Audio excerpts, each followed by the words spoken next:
কেনেকুৱা ছোৱালীৰ গিধা সদায় তিতি থাকে।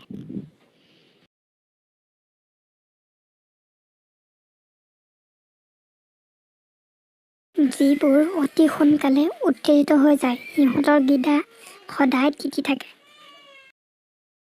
বেছিকৈ সম্ভোগ কৰা ছোৱালী গিধা কেনেকুৱা থাকে?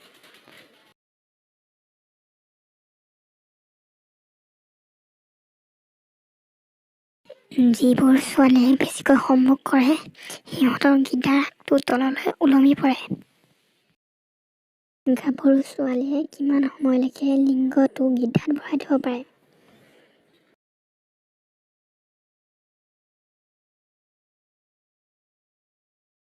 10 পৰা 15 মিনিট।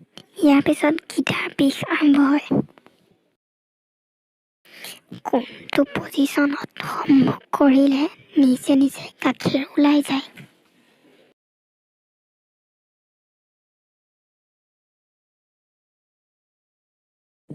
ডগী ষ্টাইলত, কাৰণ তেতিয়া স্তন দুটা তলৰ ফালে থাকে।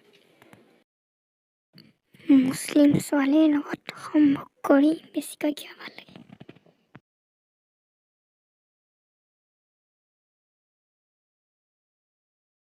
কাৰণ মুছলিম ছোৱালীবোৰৰ উত্তেজনা বেছি হয়। ভিডিঅ'টো শেষলৈকে চোৱাৰ বাবে বহুত বহুত ধন্যবাদ।